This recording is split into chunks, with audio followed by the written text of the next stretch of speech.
di ini ya, di Zoom meeting ya.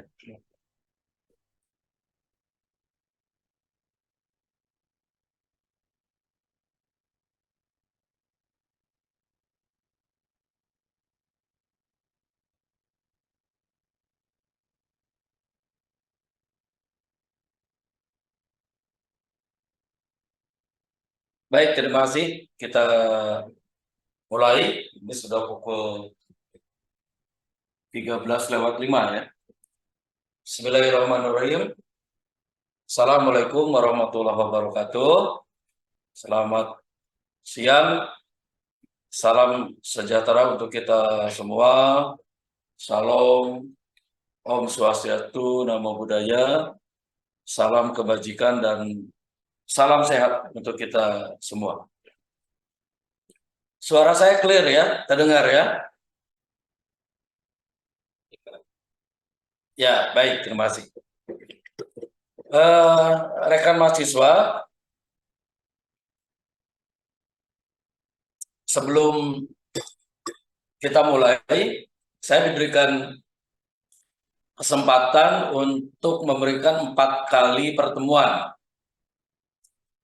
Ada 4 bab yang masih belum tersampaikan, dan 1 pertemuan itu sudah termasuk untuk ujian dari saya, sehingga praktis pertemuan kita hanya 3 kali.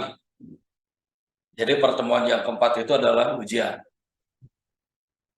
Nah, saya menyampaikan studi kasus. Saya anjurkan, saya tidak mewajibkan, karena kalian adalah orang dewasa, ya. Jadi kata wajib itu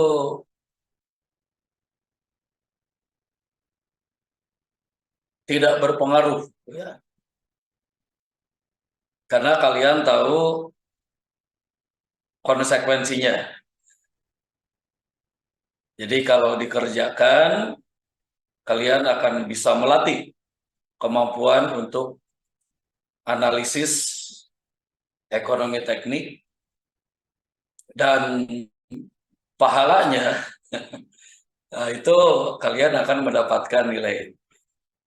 Tapi kalaupun tidak dikerjakan juga tidak apa-apa, saya tidak akan marah. Tapi ya konsekuensinya kalian menjadi tidak terlatih dan tidak mendapatkan nilai. Itu saja. Nah, kalau ingin mendapatkan nilai, nanti ini dikerjakan.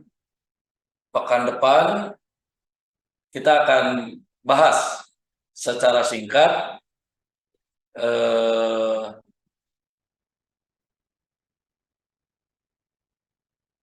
solusi atau pendekatan untuk menjawabnya.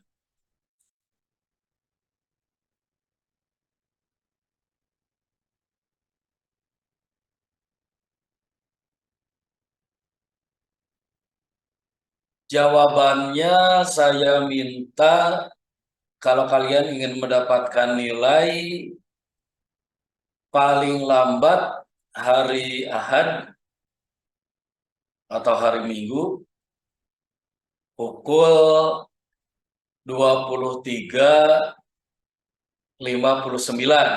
ya. Pokoknya sebelum hari Senin. Silakan, mau dikerjakan sendiri boleh, mau dikeroyok rame-rame juga silakan, tapi jawaban masing-masing. Nanti jawaban disampaikan dalam file, boleh PDF, boleh PowerPoint, boleh MS Word, ya. Japri ke WA saya.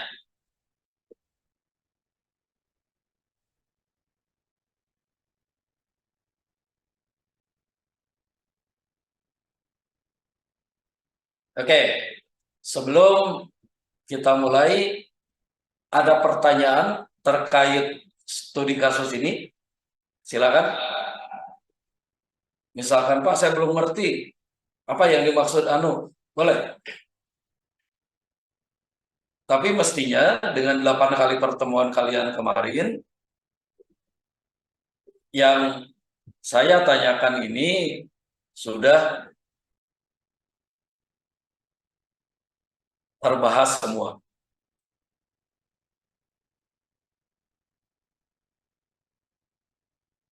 Oke, kalau tidak ada pertanyaan, saya yang nanya. Ketua kelasnya siapa? Mas Wensen atau siapa?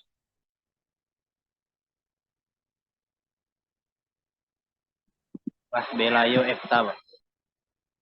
Ya, Kelas B Indralaya Efta, Pak. Kalau kelas A Indralaya Alif Setia. oke. Nanti ketua kelas tolong japri saya untuk nanti mendapatkan beberapa arahan agar perkuliahan kita lebih terstruktur dan saya kan tidak harus menyampaikan ke masing-masing. Saya share di grup, saya ingatkan nanti ke ketua kelas dan perangkatnya kalau ada. Nanti silahkan selanjutnya kalian rembukan untuk pelaksanaan tugas atau kesepakatan-kesepakatan lain agar perkuliahan ini berhasil dengan baik. Dan tentu saja kepada ketua kelas dan perangkat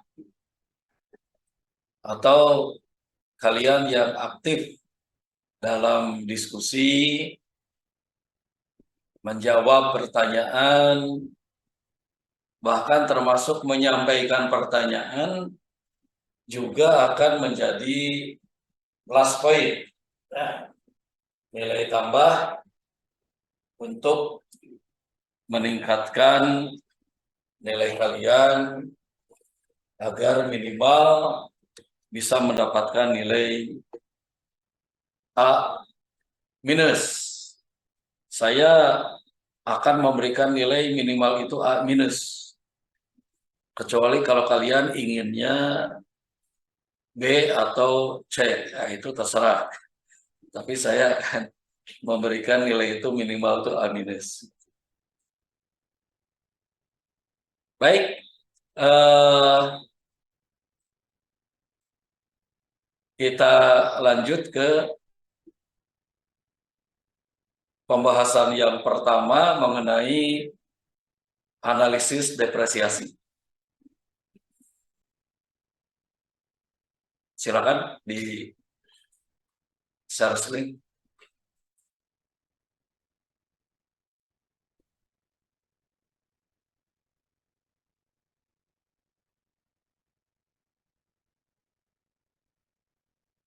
Ya,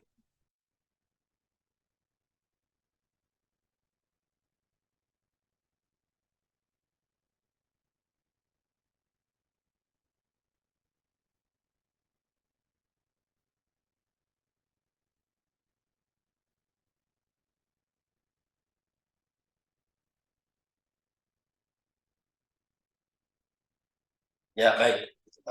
Lanjut. Oh, ini bisa oleh saya. Nah, para mahasiswa, lingkup pembelajaran kita pada hari ini kita ada dua subbab. Satu mengenai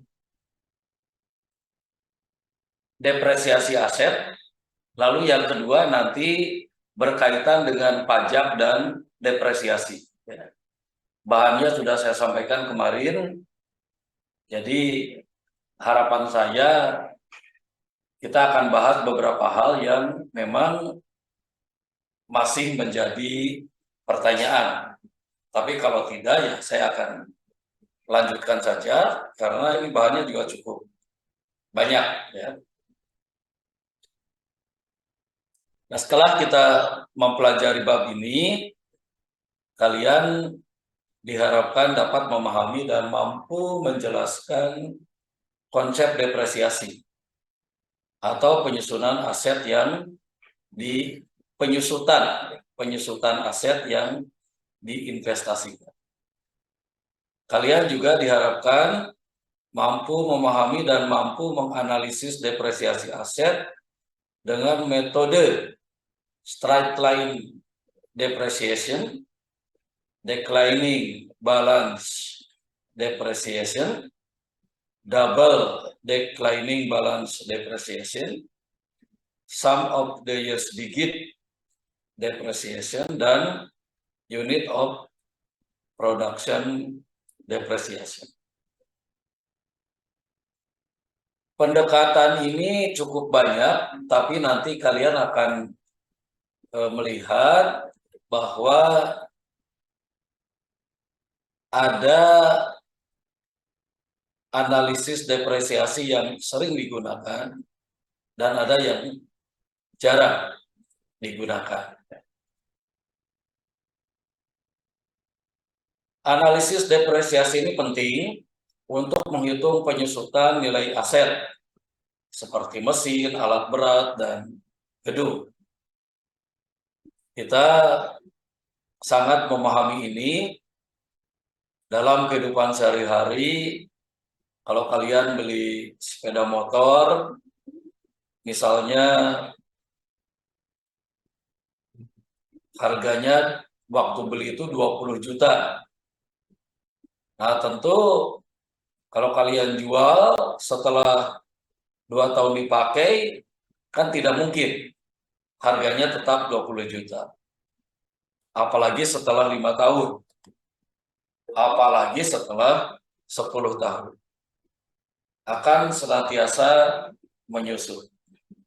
Nah, dalam konteks ekonomi teknik, penyusutan ini penting untuk difahami dan diketahui bagaimana cara menghitungnya, karena akan berkaitan dengan pajak, akan berkaitan dengan bagaimana kita tahu bahwa umur layanan dari aset itu sudah habis atau masih sisa beberapa waktu lagi. Kalau umur layanan itu sudah habis, maka nanti kita akan mendapatkan suatu harga di mana aset tadi bukan lagi aset yang bisa diuangkan dan asetnya bisa difungsikan, tapi aset tadi walaupun bisa diuangkan, tapi sudah menjadi rongsokan. Artinya hanya sebagai kalau mesin itu besi tua.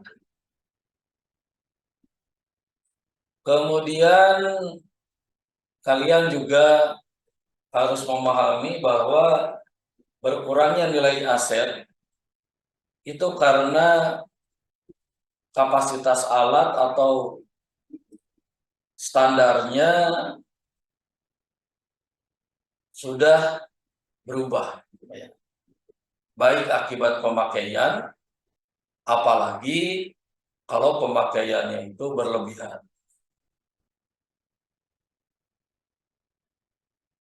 Contoh, jalan yang digunakan oleh kendaraan odol over design dan overload itu akan lebih cepat rusak karena pemakaiannya berlebihan.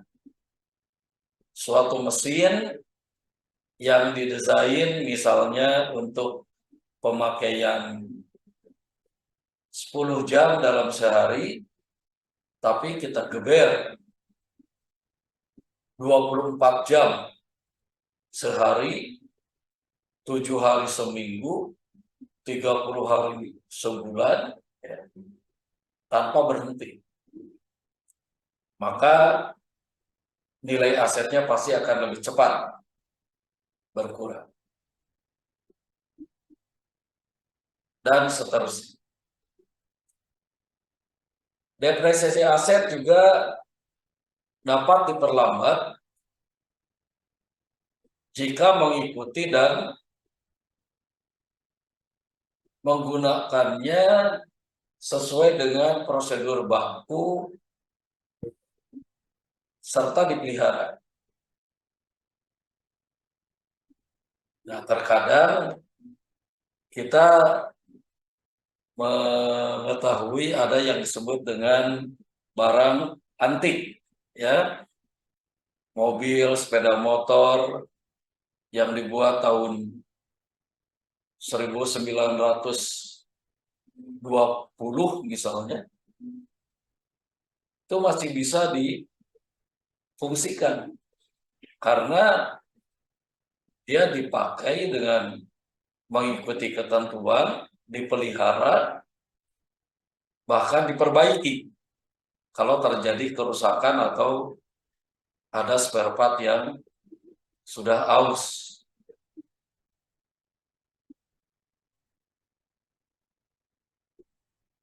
Nah, tadi saya katakan bahwa depresiasi ini berperan dalam menghitung besar kecilnya nilai pajak.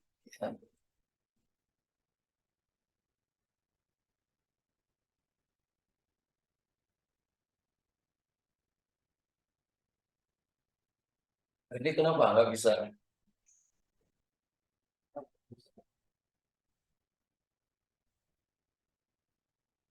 Oke. Nah, yang pertama kita akan membahas mengenai metode penyusutan garis lurus atau straight line depreciation, disingkat SLD. Metode ini paling sederhana, jumlah penyusutannya adalah sebesar selisih antara biaya awal dari aset dikurangi nilai sisa dari aset pada akhir umur atau waktu layanan dibagi dengan umur aset.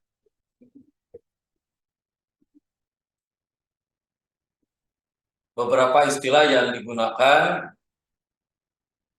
yaitu penyusutan atau depreciation, nilai buku atau book value, dan nilai sisa atau salvage value. Nah, kalau nilai sisa ini adalah nilai di mana asetnya masih bisa difungsikan. Tapi ada juga yang disebut dengan nilai rongsokan, di mana asetnya sudah tidak bisa digunakan. Nah, ini contoh dalam konteks hubungan antara straight line depreciation, ya, kemudian nilai buku yaitu B, lalu nilai sisa atau S, juga nilai dari awal aset atau P. Kalian perhatikan rumusnya bahwa penyusutan garis lurus atau straight line depreciation adalah SLD per tahun sama dengan nilai awal dikurangi nilai sisa dibagi N, jumlah tahunnya. Nah, ini contoh, ya. Motor grader seharga 2 miliar, nilai sisa setelah 5 tahun tinggal 500 juta. Tentukan nilai penyusutan per tahun dan juga nilai bukunya pada tahun ketiga dengan menggunakan metode SLD. Jadi kalau SLD-nya gampang saja, awal dikurangi nilai sisa, yaitu 2.000 juta dikurangi 500 juta dibagi 5 tahun. Sehingga penyusutannya adalah 300 juta per tahun. Nilai buku pada akhir tahun ketiga kita lihat dari rumus. Kok ini nggak bisa ini ya? Kenapa? Apa baterainya habis?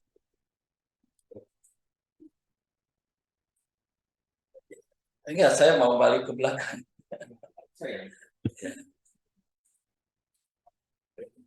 Coba, kenapa? Coba di situ. Bisa nggak?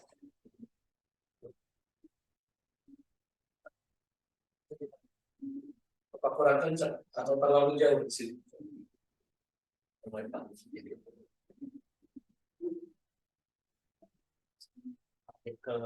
Hah? Itu ke sini. Oke, sekarang bisa ya. Jadi kita kalau ingin mencari nilai buku, tuh lihat rumus 52. Ya. Maka kita bisa menghitung B sama dengan P min T, T-nya itu 3 tahun, kali SLD. Jadi nilai buku pada tahun ketiga itu tinggal 1,1 juta rupiah. Ini kalau kita hitung dengan ilustrasi menggunakan Excel, ya, spreadsheet. Ada fungsi finansial namanya SLN. Jadi kalian bisa cek ke Excel masing-masing. Lalu berikutnya DBD, Declining Balance Depreciation. Ini bukan demam berdarah ya. Ini DBD-nya Declining Balance Depreciation. Nah, metode ini dikenal juga dengan istilah penyusutan saldo menurun, di mana penyusutan akan besar di awal dan mengecil di akhir. Tingkat laju penyusutan menggunakan simbol D kecil. Metode DBD digunakan untuk mengurangi risiko dengan memperbesar nilai penyusutan pada awal umur layanan saat biaya operasional dan perawatan relatif masih kecil. Hubungannya bisa dilihat pada gambar 53 dan penyusutannya berupa kurva cekung menurun dan non linier. Nah, ini bisa dilihat di sini. Jadi nilai penyusutan DBD pada tahun ke T adalah DBD pada tahun ke T sama dengan P kali D. Ya. Ingat, D adalah ini, ya, laju penyusutan.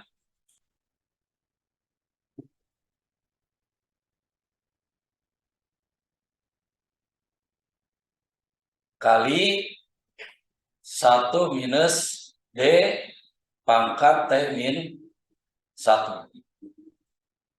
Nilai bukunya bisa dilihat dalam rumus 56 dan nilai atau tingkat laju penyusutannya pada rumus 57. Jadi D kecil tingkat penyusutan dengan metode DBD sama dengan 1 min dalam kurung nilai sisa per nilai awal aset pangkat 1 per N. N ini adalah umur atau waktu layanan aset sampai si aset itu sudah tidak bisa dimanfaatkan dengan optimal. Ya, ini contohnya.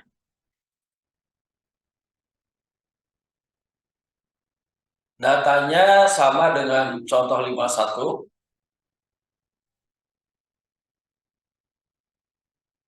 Yang ini ya, datanya menggunakan ini, tapi pendekatannya sekarang dengan DBD, bukan SLD. Nah, sehingga kita bisa hitung pertama tingkat laju penyusutan. D-nya sama dengan 1 per S min, 1 min dalam kurung S per P pangkat 1 per N. Ya, tadi di rumus 57. Jadi sisanya 500, aset awalnya 2000. Jadi minus 1 per 4 ya, atau 0,25 pangkat 1 per N. Jadi sama dengan 24,21%.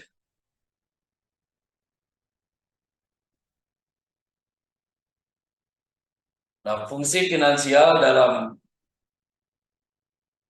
Excel bisa menggunakan fungsi DB yang variabelnya adalah cost, salvage, life, period, atau month, dan month. Ya.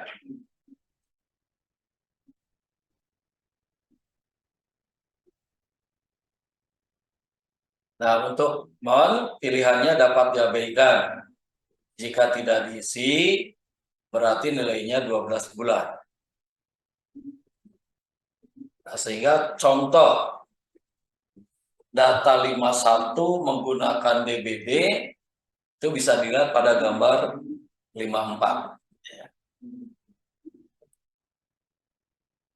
Baik, berikutnya adalah double declining balance depreciation atau dikenal dengan saldo menurun ganda.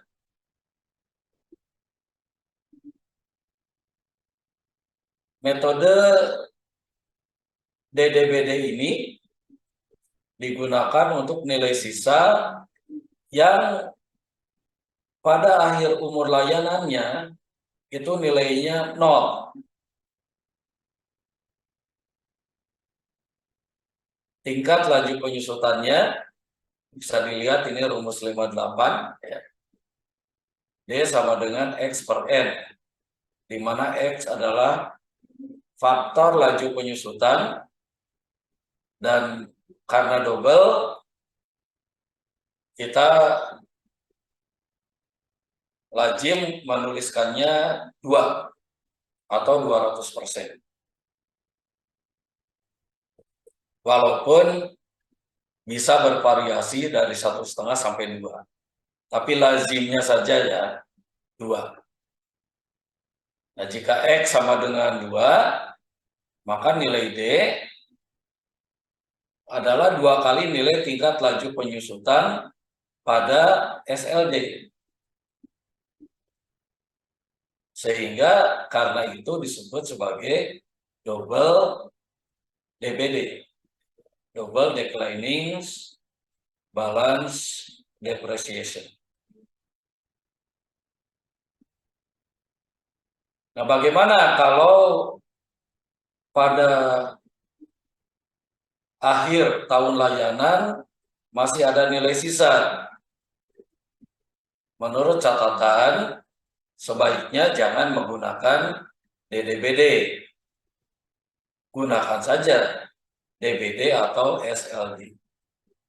Jadi sekali lagi, metode DDBD hanya kalau nilai sisanya sama dengan 0.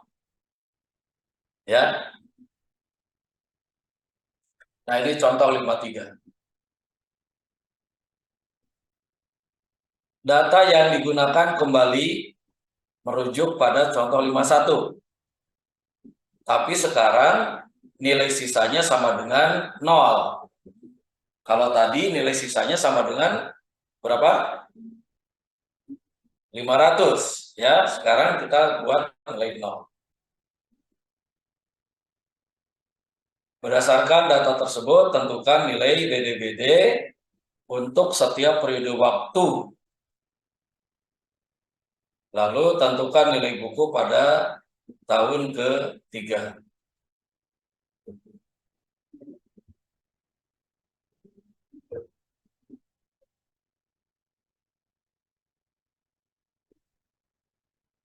Nah, pada kondisi estimasi di mana nilai sisa sama dengan 0, nilai buku didapatkan 155,5 juta. Artinya nilai buku lebih besar. Nah, kita lihat di gambar 57 ini, ya.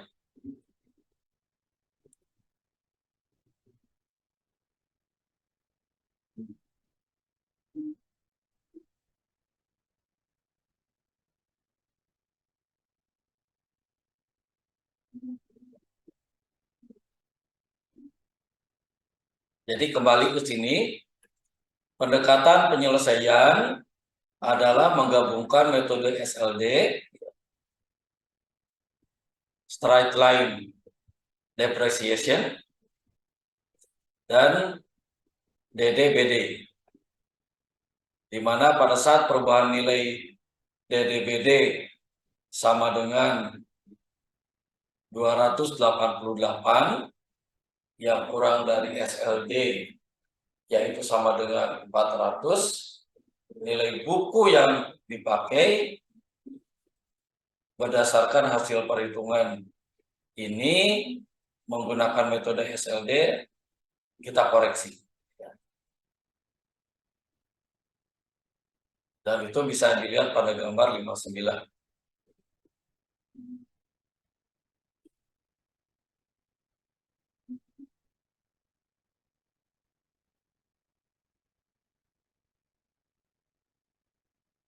Pada gambar 57 ditampilkan perhitungan dengan menggunakan rumus dan fungsi finansial SLD, DBD, dan DDBD menggunakan Excel.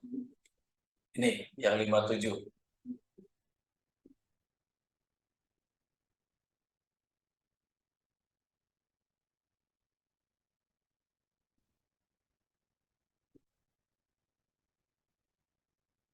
Perhitungan DBD dalam contoh ini untuk memperlihatkan bahwa metode DBD tidak dapat dilakukan jika nilai sisa sama dengan 0.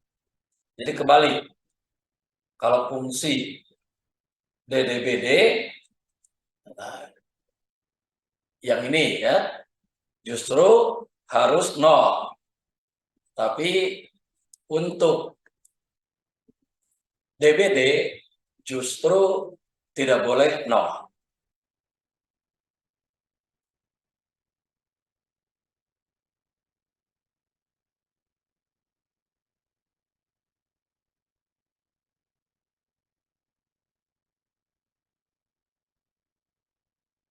Baik, kita lanjutkan. Berikutnya adalah metode sum of the years digit depreciation atau penyusutan jumlah angka tahun. Perhitungan dengan metode ini akan menghasilkan kurva yang mirip dengan hasil perhitungan DBD. Rumus depresiasi yang digunakan berdasarkan pembagi dari jumlah urutan periode tahun secara berturut-turut selama masa layanan aset yang dikenal dengan istilah sum of the years digit. Metode ini cocok untuk perhitungan di mana nilai sisa sama dengan 0. Jadi kasusnya mirip dengan DDBD.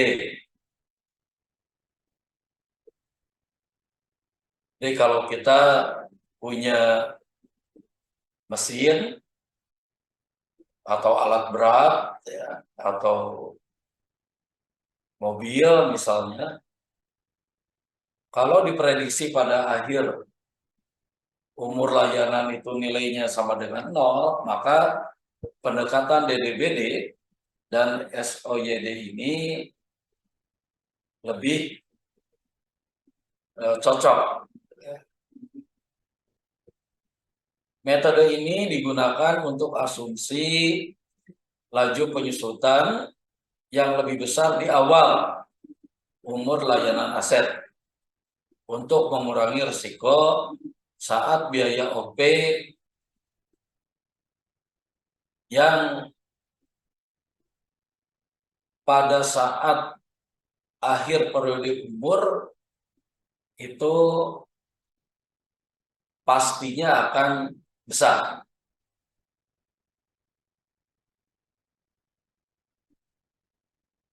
Jadi ini suatu strategi, ya. Kalau kita pahami secara logis, biaya OP makin lama itu pasti makin besar. Jadi kalau kita punya sepeda motor lah yang gampang, ya, bahkan tahun pertama biaya OP gratis karena masih ditanggung oleh dealer.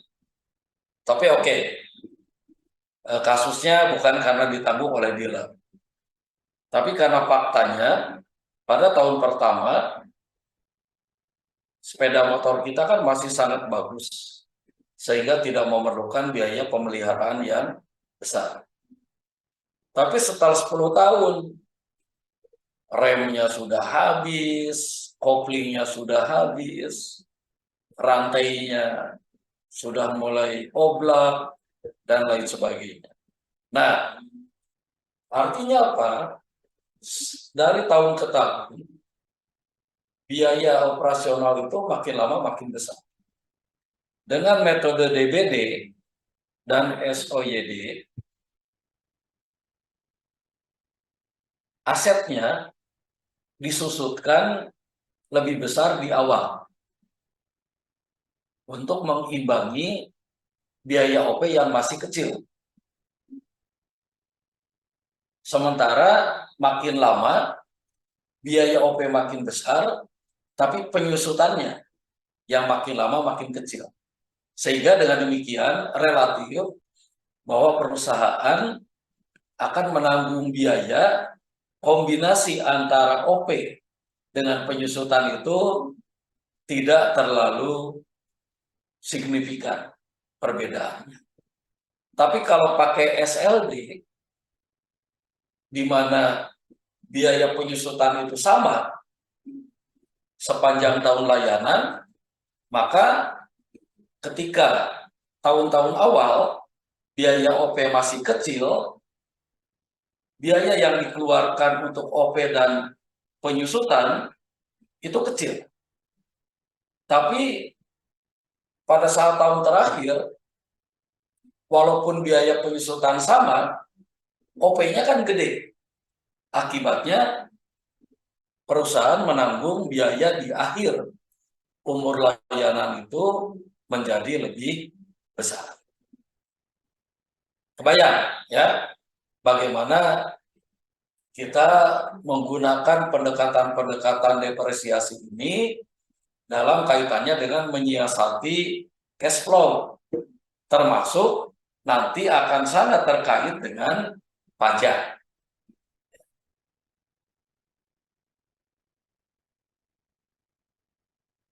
Ini rumus-rumusnya.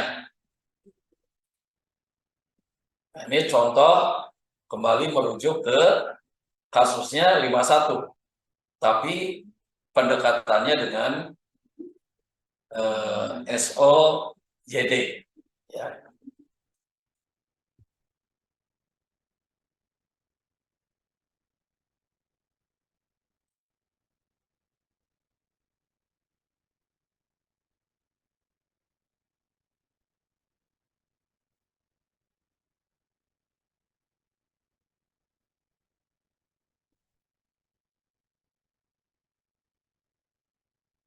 Baik, kemudian berikutnya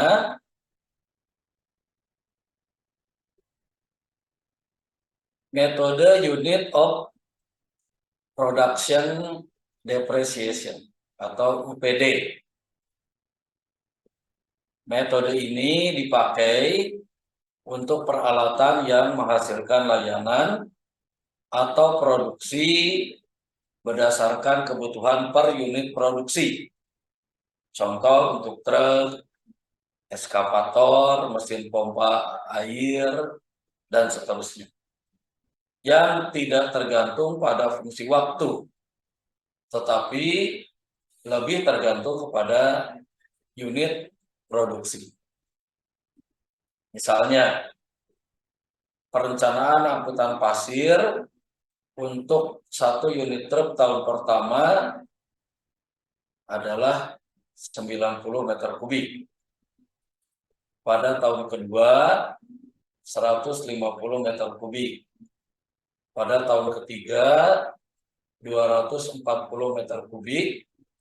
Tahun keempat menurun menjadi 210 meter kubik. Dan tahun kelima, 100 meter kubik. Nah, kondisi ini tentu menjadi agak sulit untuk menghitung kalau menggunakan cara sebelumnya. Karena unit produksinya tidak tetap, tapi berubah-ubah.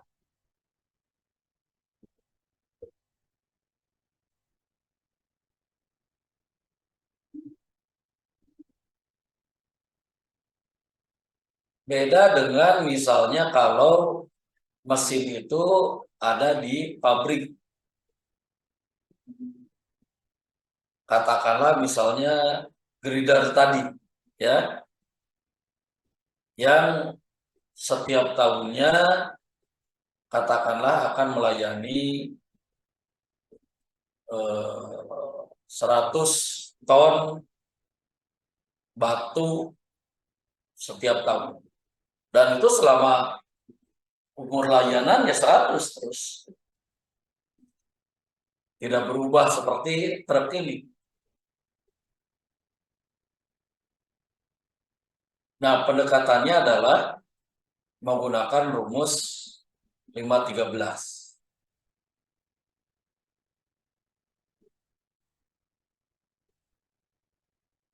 Di mana depresiasi pendekatan atau penyusutan dengan pendekatan UPD itu sama dengan UT, unit produksi pada tahun ke-T, yang angkanya tadi bisa berubah-ubah, ya. Dibagi sigma dari UT mulai T1 sampai dengan N. Dalam hal ini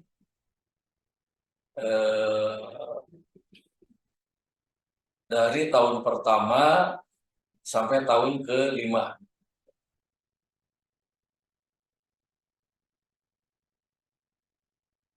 Lalu kali nilai biaya awal aset atau P dikurangi nilai sisanya atau salvage value.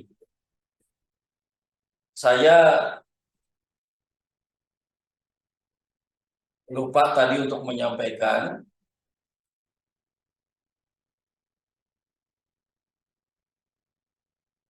salvage value itu adalah nilai sisa di mana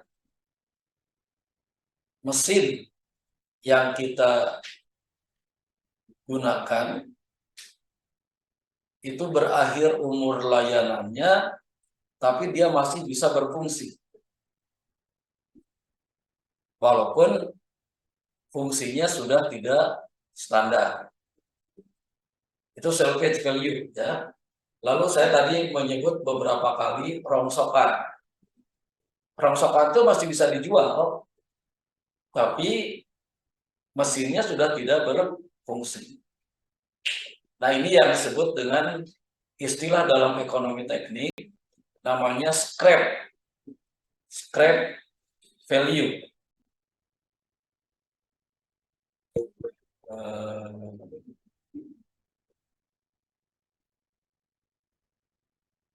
Wah, saya nggak bisa nulis ya karena bukan yang saya screen. Nah, kalian lihat aja lah di bukunya ya, scrap.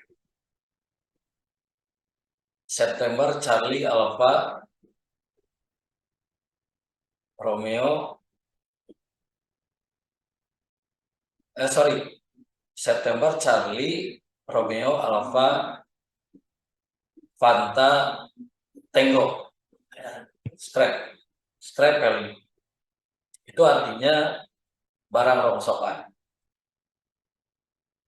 Nah, tapi tadi ada beberapa kasus ya untuk DBD dan DDBD itu memang jadi rongsokan pun tidak karena nilainya 0. Baik, kemudian untuk nilai buku bisa dilihat pada rumus 514.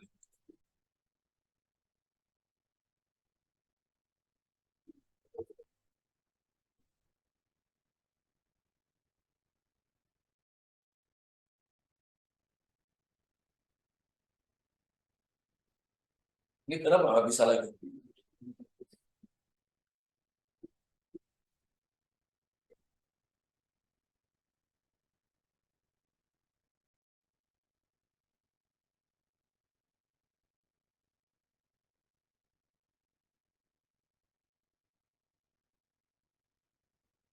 Baterai gitu apa ya?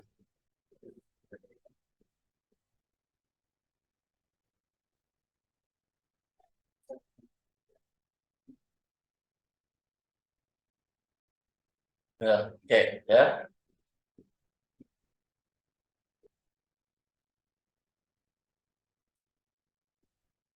Ini contoh. Nilai awal 1 unit truk sebesar 300 juta. Sementara nilai sisa pada tahun kelima 75 juta. Kebutuhan pasir per tahun sampai tahun kelima dapat dilihat pada gambar 513. Tentukan nilai depresiasi dan nilai buku pada tahun ketiga. Hitungan pada fungsi spreadsheet ini tidak tersedia, jadi langsung menggunakan rumus. Dan hasilnya serta kurva penyusutannya dapat dilihat pada gambar 513. Jadi nilai buku pada tahun ketiga itu sebesar 144,23 juta rupiah. Ini dilihat dari angka sini ya, dari rumus 514. Nilai buku pada tahun ketiga atau tahun ke-T sama dengan nilai awal dikurangi sigma dari seluruh depresiasi dari tahun ke-1 sampai dengan tahun ke-5.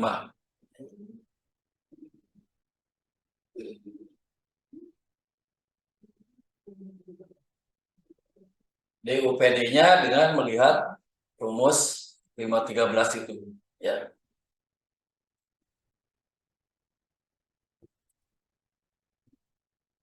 Baik. Jadi ini pembahasan kita pada subbab yang pertama, dan ini akan kita gunakan pada subbab berikutnya mengenai pajak. Kita break dulu sekitar 5 menit. Saya ke belakang dulu ya. Silakan kalian lihat-lihat kembali. Kalau ada pertanyaan nanti bisa disampaikan. Terima kasih.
Baik, kita lanjutkan kembali ya.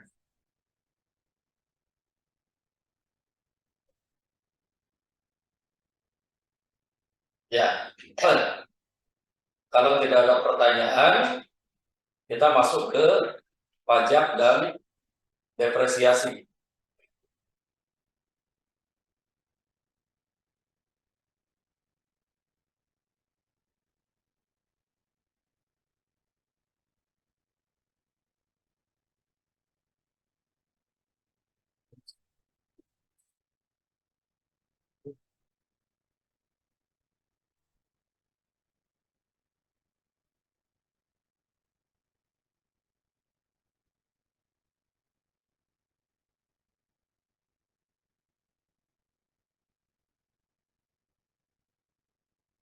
Dari saya aja.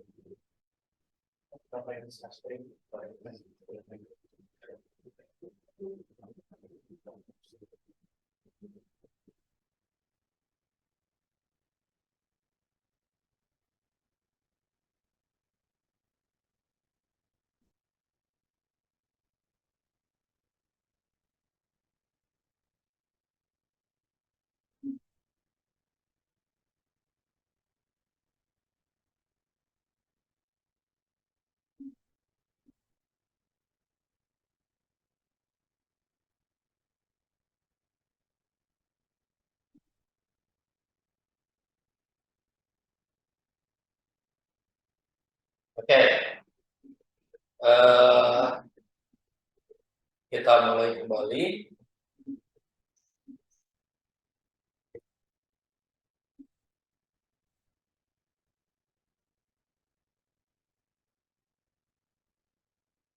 Jadi sebuah berikutnya ini berkaitan dengan depresiasi, tapi objek yang dibahasnya adalah pajak. Ya.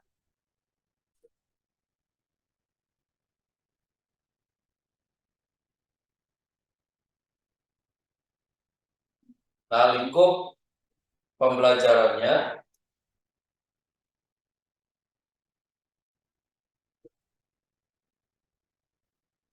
setelah perkuliahan ini, kalian dapat memahami dan mampu menjelaskan apa itu konsep pajak dan bagaimana pengaruh depresiasi terhadap perhitungan pajak.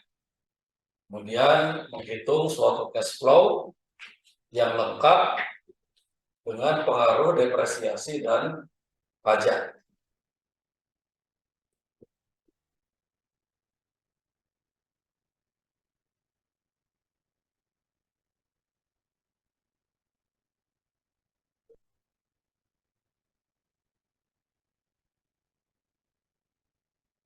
Nah, pada bab tadi kita sudah membahas analisis depresiasi aset dengan menggunakan metode SLD, DBD, DDBD, sum of digit depreciation, termasuk UPD, ya, unit of production depreciation. Pada bab ini kita akan bahas pertama pajak pendapatan, yang kedua arus kas sesudah pajak, lalu ini yang berkaitan dengan subbab tadi, yaitu depresiasi dan pajak, dan terakhir terkait dengan keuntungan modal.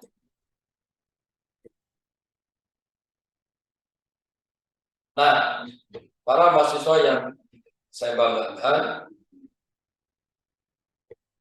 di sini ada beberapa hal yang bisa kita ambil sebagai pegangan. Dari berbagai metode depresiasi yang tadi kita pelajari menunjukkan bahwa metode DBD atau DDBD dan SOYDD ya, memberikan hasil yang mirip. yaitu biaya depresiasi lebih besar di tahun-tahun awal penggunaan aset. Sementara metode straight line depreciation, biaya penyusutannya konstan. Namun, ada namun, metode SLD lebih banyak digunakan untuk perhitungan biaya dalam akuntansi karena mudah diterapkan baik untuk kelompok dan unit tunggal maupun untuk berbagai unit yang beragam, serta dapat digunakan untuk keperluan akuntansi biaya pada perhitungan pajak penghasilan. Dari sudut pandang keamanan terhadap investasi, kita atau investor inginnya memperoleh biaya depresiasi yang lebih besar di awal. Mengapa? Tadi saya sudah jelaskan. Di tahun-tahun awal OP rendah. Pada tahun akhir OP menjadi sangat tinggi. Bahkan secara ekstrim, karena biaya OP lebih tinggi, ada kasus di mana udahlah, kasihkan aja siapa yang mau. Kita beli yang baru aja. Saking repotnya mengurus biaya OP. Nah, karena itu, dari sudut pandang investor, metode DBD atau DDBD atau SOYDD itu lebih disukai. Namun hal ini masih menghadapi kesulitan karena belum semua sistem perpajakan dapat menerima penggunaan metode ini. Pada akhirnya, metode depresiasi yang terbaik tergantung pada beberapa faktor. Pertama, jenis dan fungsi dari aset yang digunakan. Lalu yang kedua, kesederhanaan metode. Yang paling enak itu metode sederhana tapi akurat, ya. Walaupun biasanya trade-off, ada pertentangan. Kalau metode sederhana biasanya kurang akurat. Kalau ingin akurat, metodenya yang rumit. Cari suatu jalan tengah. Kelayakan dalam mengontrol penggunaan dua buku yang terpisah kadang digunakan. Satu untuk keperluan pajak yang biasanya menggunakan SLD, dan satu lagi untuk kebijakan dalam mengganti aset. Nah, itu biasanya menggunakan DBD atau DDBD atau SOYDD. Dan keputusannya sangat memerlukan pertimbangan serta analisis keadaan yang ada. Kalau dalam perusahaan yang sesungguhnya juga tergantung pemegang saham atau komisaris. Tidak semata-mata dapat diputuskan oleh dewan direksi.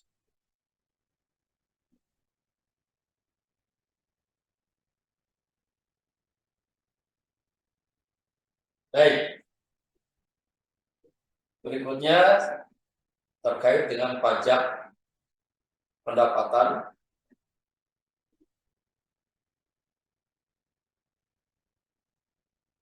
Nah, tentang pajak itu sendiri,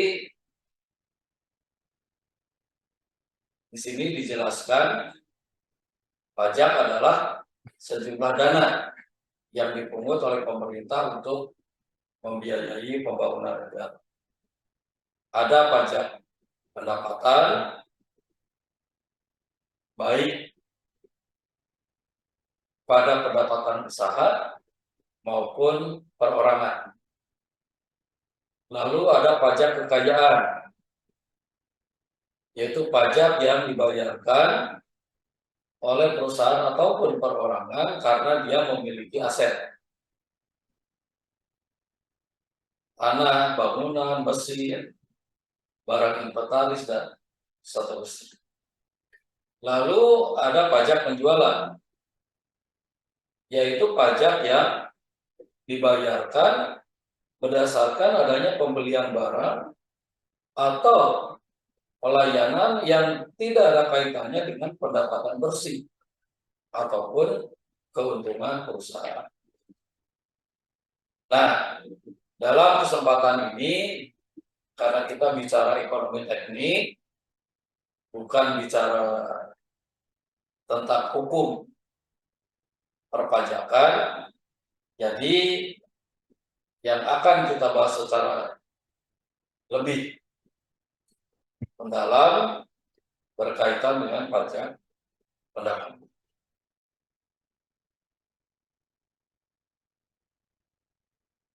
Dalam menghitung pajak, definisi-definisi berikut perlu dipahami. Sebagai awal, kita menghitung apa yang disebut dengan penerimaan kotor. Ya. Istilahnya EBT, Earn Before Tax. Apa saja? Pertama, pendapatan, yaitu hasil penjualan produk maupun jasa, dividen, bunga dari pinjaman, sewa-sewa maupun penerimaan lain. Tapi juga ada potongan-potongan, kerugian karena kebakaran, pencurian, iuran, depresiasi. Nah, di sini ya masuk depresiasi yang tadi kita bahas. Ada bunga obligasi, pengeluaran untuk R&D, ya, research and development. Nah, pendapatan kena pajak adalah total dari semua pendapatan dikurangi semua pengeluaran kecuali pengeluaran untuk investasi modal, dikurangi depresiasi.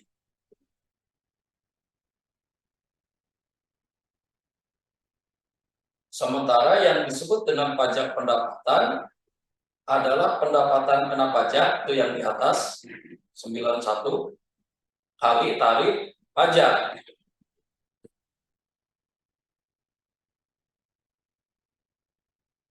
Nah, dua rumus ini menjadi dasar bagi pembahasan kita berkaitan dengan pajak pendapatan.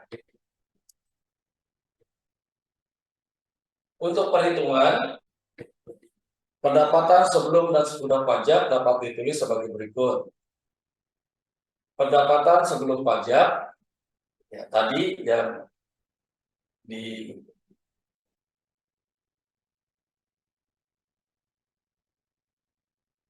satu berkaitan dengan ini, ya. Pendapatan sebelum pajak, jadi total pendapatan dikurangi semua pengeluaran kecuali untuk investasi, dikurangi depresiasi. Nah, karena itu penting bagi kita untuk memahami konsep depresiasi yang tadi itu berkaitan dengan pajak. Sementara pendapatan sebelum pajak, setelah pajak adalah pendapatan sebelum pajak kali 1 min tingkat pajak pendapatan.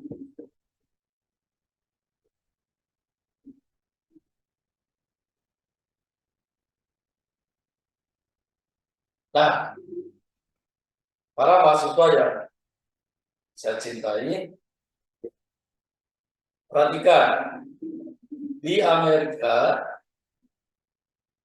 pajak pendapatan perusahaan punya rumus atau formulasi sebagai berikut ini. Dan di sana isu kebijakan tentang pajak itu menjadi bahan kampanye presiden yang paling sensitif. Kalau di kita kan masih belum terlalu banyak dibahas. Kalau di sana tingkat pajak 15% lalu diubah menjadi 12%, itu bisa menggeser pemilih.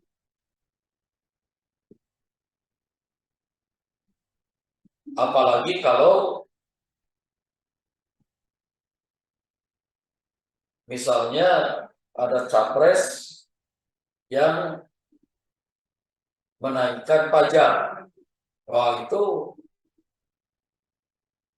kebijakan yang sangat tidak populis untuk pengusaha. Tapi bagi rakyat menengah ke bawah justru sangat populer. Karena berarti pemerintah akan mendapatkan pendapatan yang jauh lebih besar dibandingkan dengan tahun-tahun sebelumnya, yang itu biasanya digunakan untuk mendukung kelompok menengah ke bawah. Karena itu isu pajak menjadi sangat seksi untuk dibahas dalam kampanye presiden. Nah, contoh, kalau dia pendapatannya kurang dari 50.000 US dollar, maka tingkat pajaknya flat 15%. Kalau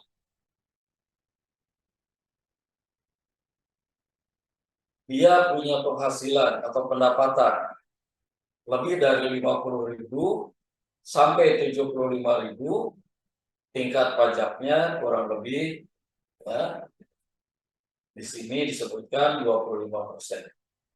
Dengan formulasi 7,5 K plus 0,25 kali X. X-nya itu berapa pendapatan dia, tapi di atas 50, ya, kurang dari 75, dikurangi 50.000.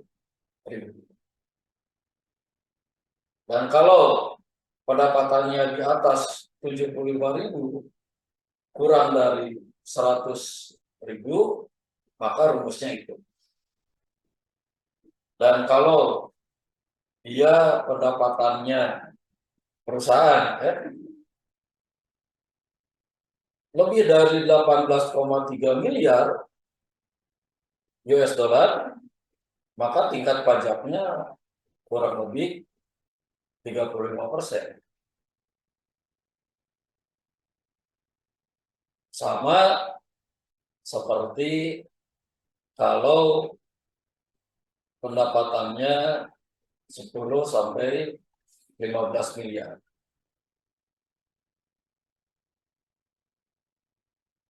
Formulasinya ada, ya.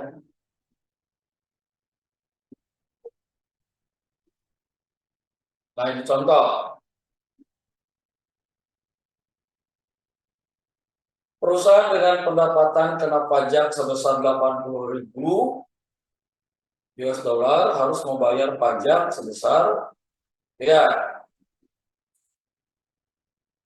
80.000 itu antara 75 dan 100. Maka kita gunakan rumus ini. 13,75 K ya ditambah 0,34 kali X min 75.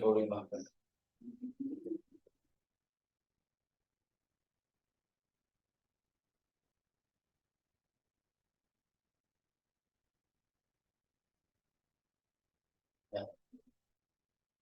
Dari sini kita bisa menghitung bahwa tingkat pajak marginalnya sebesar 34%.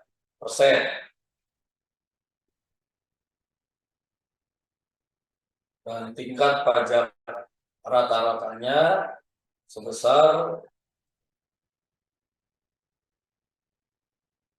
jumlah total pajak yang dibayar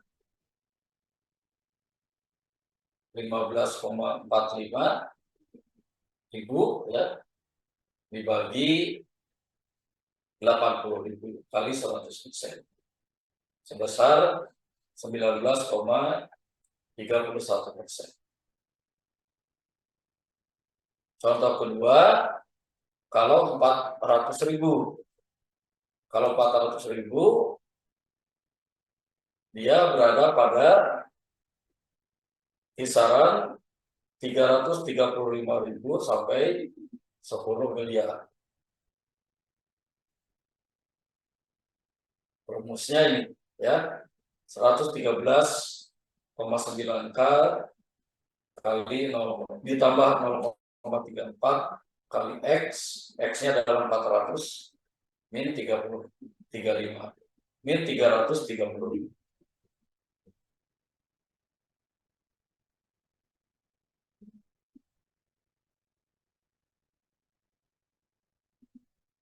Sehingga hasilnya adalah 136.000. Tingkat pajak marginalnya 34%, tingkat pajak rata-ratanya kebetulan hasilnya juga sama, 34%.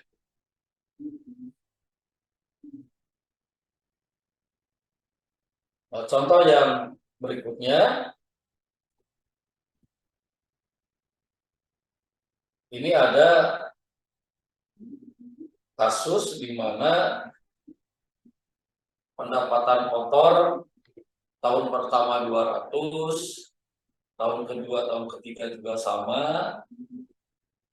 Lalu tahun pertama ada pembelian alat produksi dengan umur pakai 3 tahun. Lalu ada pengeluaran operasional lainnya. Nah, alat produksi itu adalah aset yang perlu didepresiasi. Dalam kasus ini kita menggunakan pendekatan SLD. Ya, jadi rumusnya harga awal aset dikurangi harga sisa dibagi jumlah tahun. Nah, karena harga sisa dianggap sama dengan 0, maka per tahun depresiasinya adalah 20 juta. Sehingga pendapatan kena pajak adalah 200 ya, dikurangi 140, yaitu pengeluaran operasional lainnya, dikurangi 20, yaitu depresiasinya. Sehingga total pendapatan kena pajak itu 40. 40, kita kembali ke sini.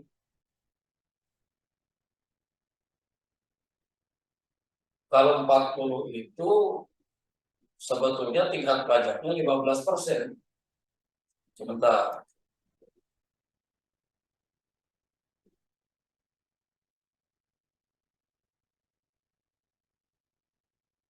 Oh, di sini ada misal. Kalau tarif pajaknya 35%, maka besarnya pajak adalah 14 juta. Karena di sini juta bukan ribu, mohon maaf ya. Jadi 40 juta itu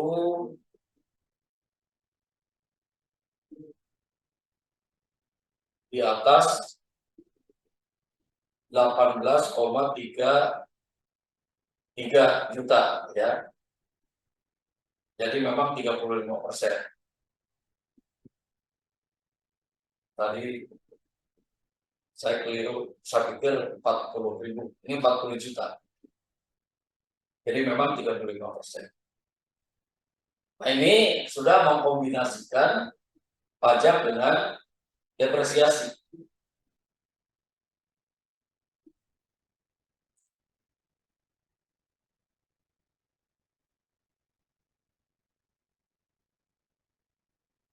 Ini contoh lebih kompleks lagi.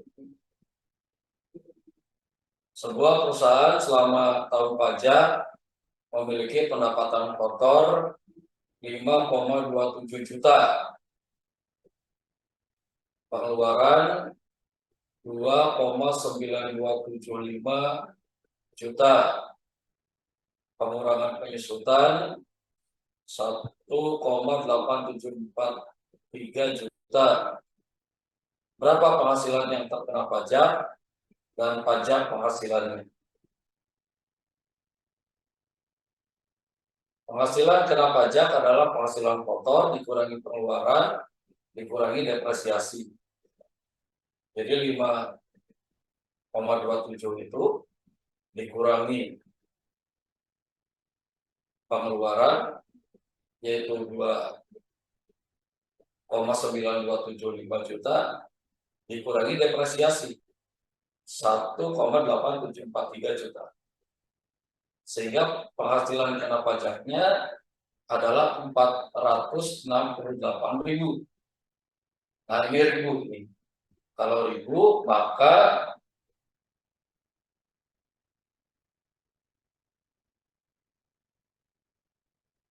masuk pada kategori ini ya, 335.000 sampai 10 juta. Jadi tingkat pajaknya adalah 34%.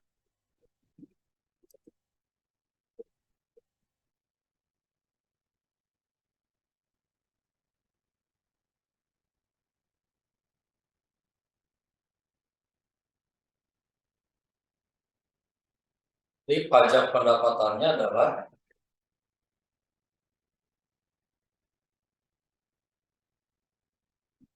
113.900 ditambah 0,34 kali 468.200 dikurangi 335.000. Total 159.188.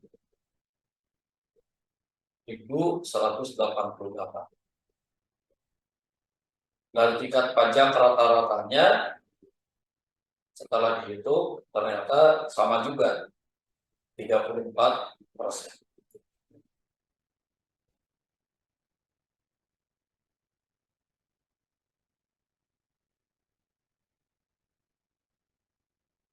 Nah, berikutnya adalah aruskah sebelum dan sesudah pajak. Aruskah sebelum pajak sama dengan pendapatan kotor dikurangi biaya operasi. Kalau pendapatan kena pajak, aruskah sebelum pajak dikurangi pemotongan, dikurangi barang tidak kena pajak. Pajaknya sendiri adalah pendapatan kena pajak kali tingkat pajak dikurangi kredit pajak. Aruskah sesudah pajak sama dengan aruskah sebelum pajak dikurangi pajak.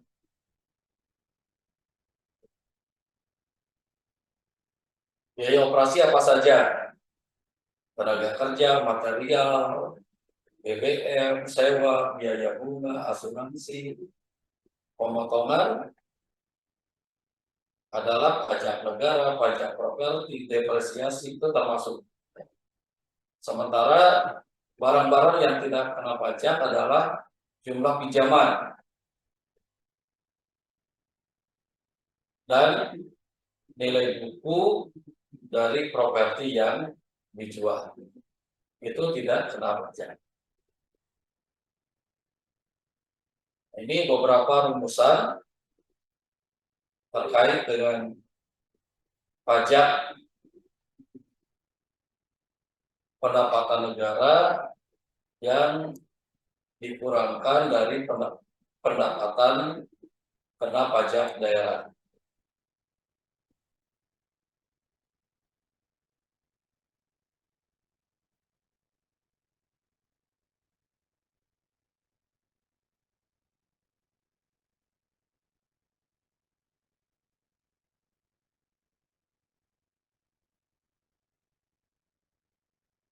Rumus-rumusnya bisa kalian pelajari di sini ya.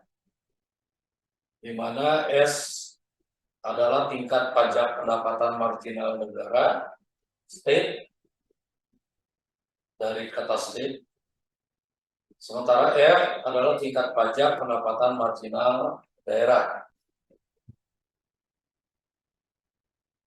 Pajak pendapatan negara sama dengan pendapatan kena pajak kali S. Sementara pajak pendapatan daerah adalah pendapatan kena pajak kali 1 min S karena sudah diambil oleh negara dikurangi kali dalam kurung kali M.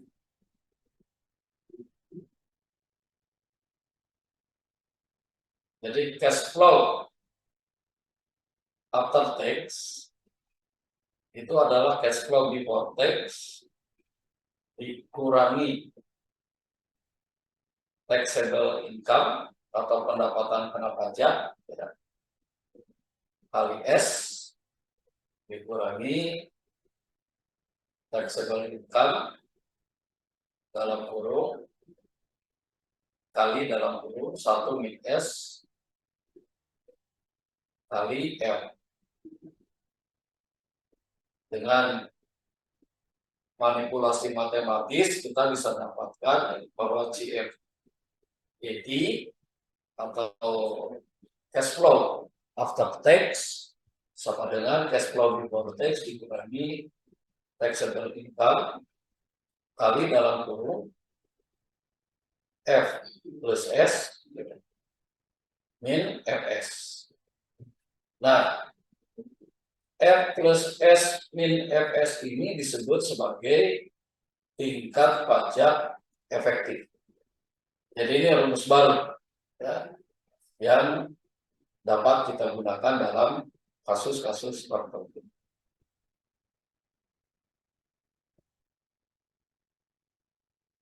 Nah, ini beberapa contoh dalam konteks hipotek pembiayaan perumahan.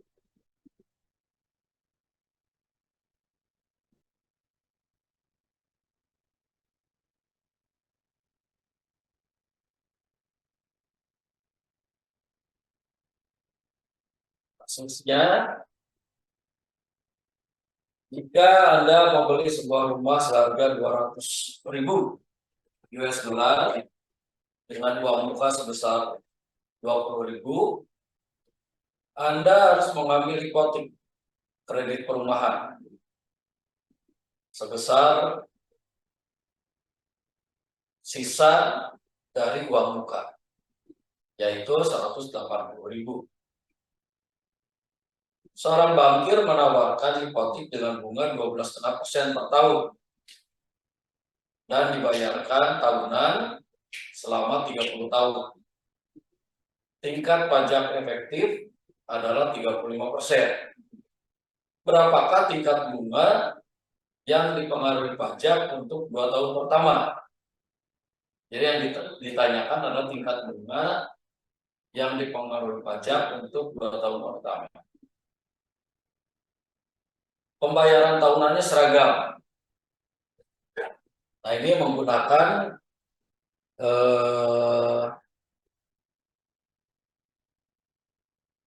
tabel annual payment, ya. Itu sudah kalian pelajari di 8 pertemuan sebelumnya. Jadi 180.000 kalau dibayarkan tahunan maka menggunakan tabel AP, ya, annual payment pada tingkat suku bunga 12,5% atau 0,125 untuk jangka waktu 30 tahun. Hitung punya hitung, kita mendapatkan angka 23.177 US dollar. Itu pembayaran tahunan. Lalu perhitungan pinjaman hutang dan pembayarannya kita buat tabel dari 0 sampai 30 tahun. Pembayaran sama setiap tahun, yaitu 23.177, ya, dari tahun pertama sampai tahun ke-30.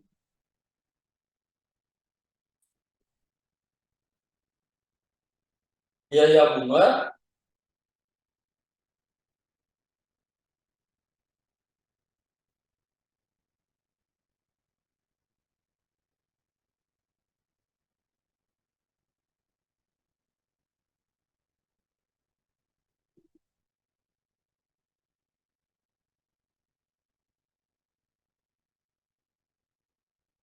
sebentar. Ini harus dipahami ketika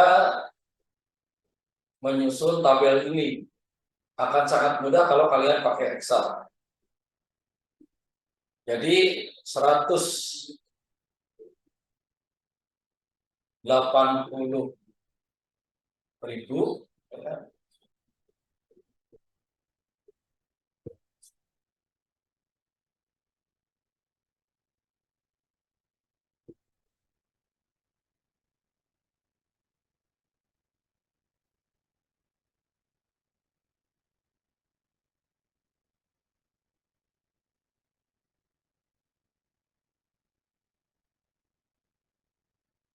dibayarkan 23.177.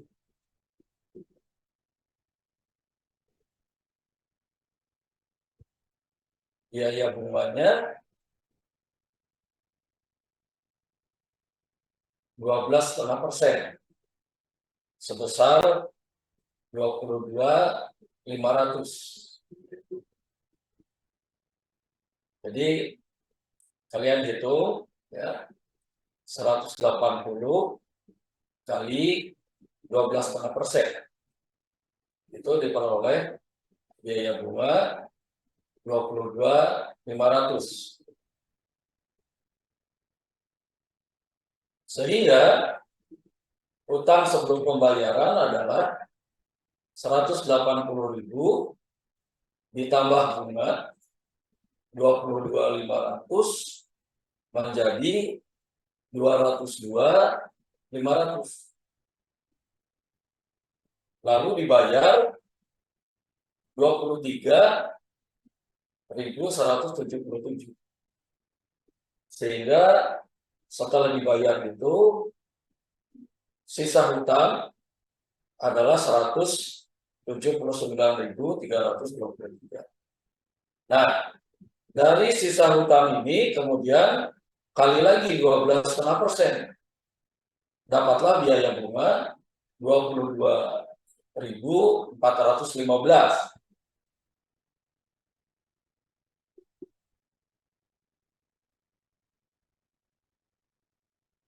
(179.323) ditambah 221.22415, kita dapat angka 201.739.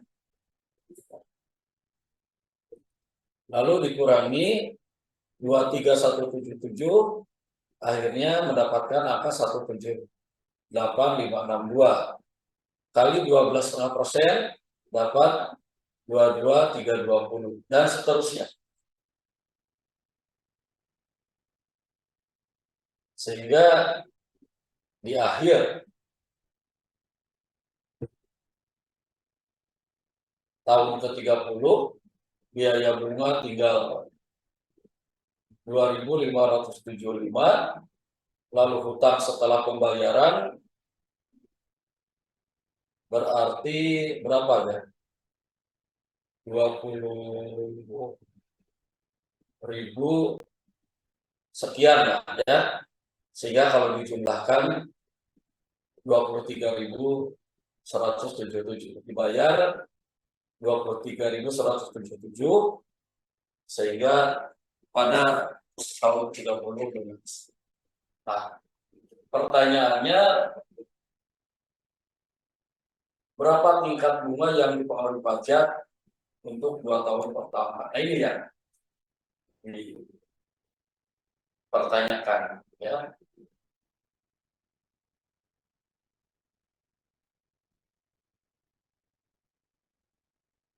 Jadi tingkat bunga yang dipengaruhi pajak untuk tahun pertama adalah 14.625 per 180.000 sama dengan 8,125%.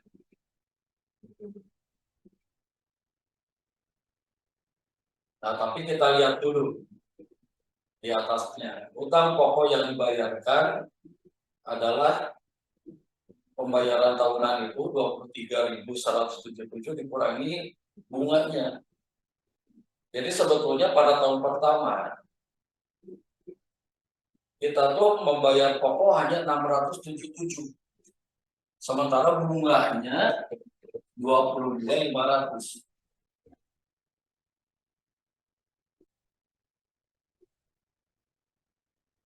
Nah, penghematan pajaknya adalah 0,35 kali 22.500 sama dengan 7.875.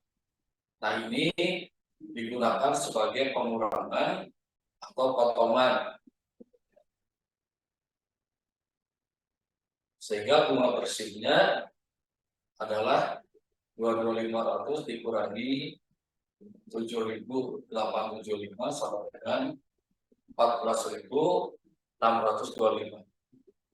Jadi tingkat bunga yang dipengaruhinya dan seterusnya juga untuk tahun kedua.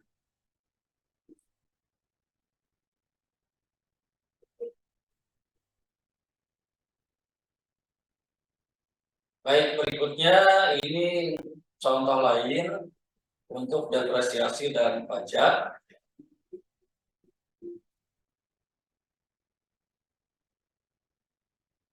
Nah, sekarang kita masuk aplikasi kalau di Indonesia.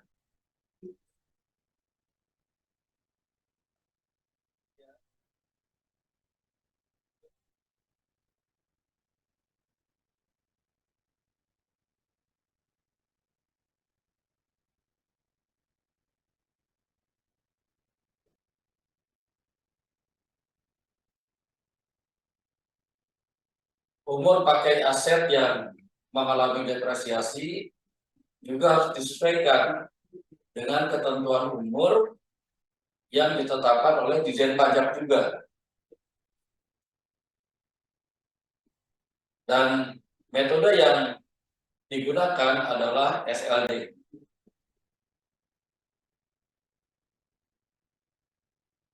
Di samping depresiasi pada aktiva tetap, kita juga mengenal amortisasi, yaitu pengurangan nilai aktiva, tapi untuk yang tidak berwujud, seperti merek dagang, hak cipta, dan lain sebagainya.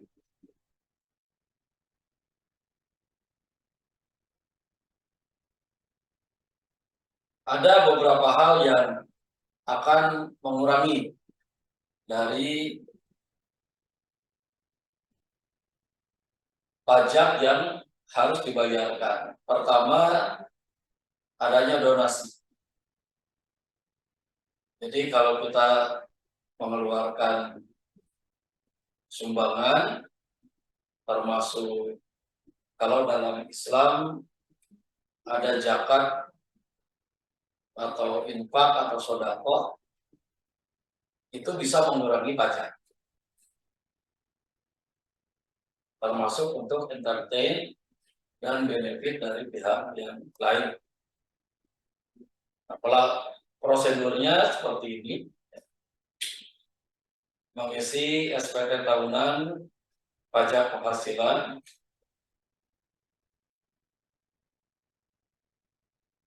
khusus Indonesia ini lebih sederhana.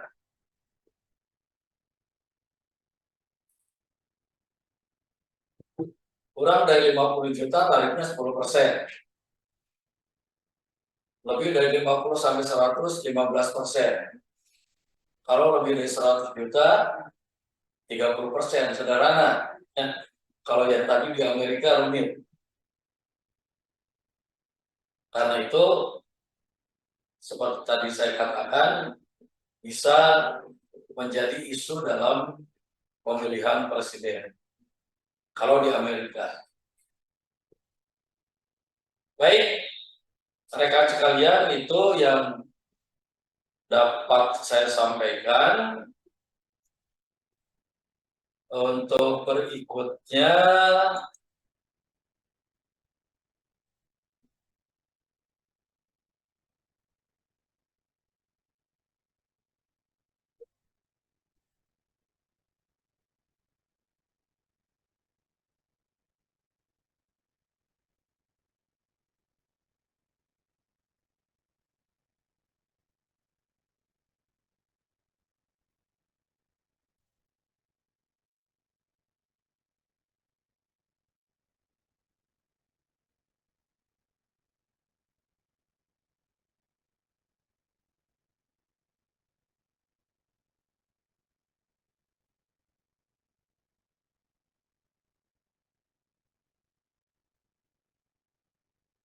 baik. Ini ada kuis ya untuk kasus pajak di Indonesia. Berapa pajak yang harus dibayar dengan pendapatan kena pajak 80 juta sampai poin nomor 5. Silakan kalian kerjakan. Saya tunggu jawabannya sampai pukul 23.59 hari ini. Jadi kalau lewat pukul 24.00, kalian nggak akan mendapatkan nilai.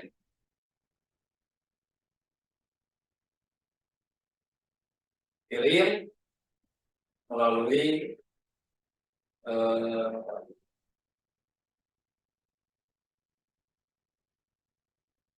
WA saya ya. Atau sebentar. Nanti penuh WA saya kalau kalian ngirim.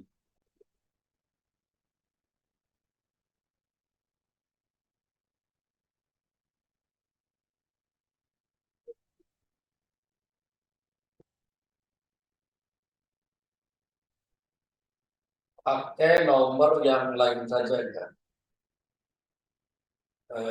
Sebentar.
Nah, kalian kirim ke nomor saya yang lain, ya. 0811 895 2322.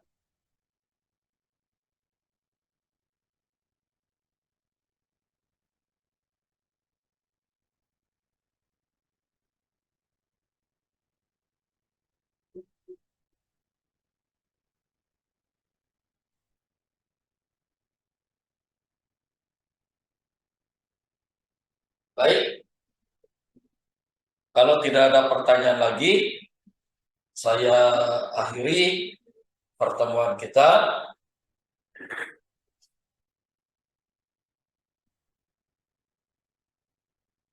Kalian screenshot ya di masing-masing.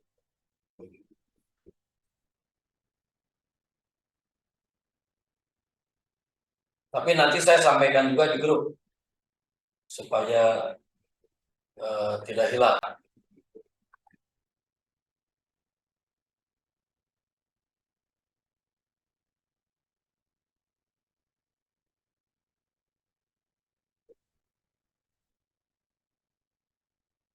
Baik, untuk berikutnya, jadi tadi saya sudah menyampaikan quiz dan latihan soal. Quiz dikirimkan hari ini, dan untuk latihan soal sampai tadi hari Minggu, ya. Silakan dibahas bersama oleh dengan teman-teman yang lain, tapi jawaban masing-masing.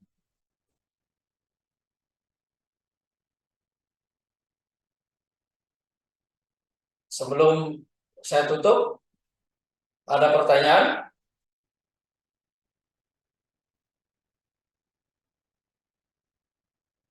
Oke, kalau tidak ada, tidak apa-apa ya. Nanti Kamis pekan depan, saya harapkan kalian lebih aktif lagi. Nanti bahannya akan saya sampaikan beberapa hari sebelumnya, supaya bisa dipelajari dengan baik. Ya. Sekali lagi, terima kasih atas perhatiannya. Billahi taufiq wal hidayah. Wassalamualaikum warahmatullahi wabarakatuh, dan salam sehat untuk kita semua. Terima kasih. Terima kasih, Pak. Terima kasih, Pak.